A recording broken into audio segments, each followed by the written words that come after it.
എൻ്റെ പേര് ദക്ഷിണ RS. ഞാൻ വൃന്ദാവനിയിലെ ഭരതനാട്യം സ്റ്റുഡൻ്റാണ്. ഈ വരുന്ന മെയ് 30 എൻ്റെ അരങ്ങേറ്റമാണ്. മിഥുൻ ടീച്ചർ നല്ല ഫണ്ണിയാണ്.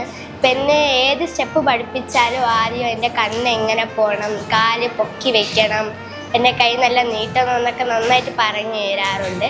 പിന്നെ എത്ര ഹാർഡ് സ്റ്റെപ്പായാലും ടീച്ചറിന് പറ്റുന്ന രീതിയിൽ ഈസിയാക്കി തരാറുണ്ട്. നമുക്ക് റിഹേഴ്സൽ ടൈമിൽ ഞാൻ സ്റ്റെപ്സൊക്കെ തെറ്റിക്കുമ്പോൾ ടീച്ചർ ഫണ്ണി, കോമഡി, പിന്നെ പ്ലേയിങ് ഒക്കെ പോലെ എനിക്ക് നന്നായിട്ട് പറഞ്ഞു തരാറുണ്ട്. ടീച്ചർ പറഞ്ഞിട്ടുള്ളത് എല്ലാ ദിവസവും 2-3 മണിക്കൂർ മസ്റ്റായിട്ട് പ്രാക്ടീസ് ചെയ്യണമെന്നാണ് ടീച്ചർ പറഞ്ഞിട്ടുള്ളത്. എനിക്ക് പറ്റുന്ന സമയങ്ങളെല്ലാം ഞാൻ പ്രാക്ടീസ് ചെയ്യാറുണ്ട്. ശരിക്കും പറഞ്ഞാൽ എൻ്റെ അച്ഛനും അമ്മമാരടുത്ത് ശരിക്കും താങ്ക്സ് ആണ് പറയാനുള്ളത്. കാരണം എനിക്ക് ഏത് ഡാൻസ് വന്നാലും എൻ്റെ അച്ഛനും അമ്മയും എനിക്ക് നല്ല സപ്പോർട്ടിങ് തരാറുണ്ട്. വൃന്ദാവനെ ഞാൻ കാണുന്ന എൻ്റെ ഒരു വീട് പോലെ തന്നെയാണ്. ഇവിടെയുള്ള എല്ലാവരും എൻ്റെ ചേച്ചിയും അനിയത്തിമാരെ പോലെ തന്നെയാണ്.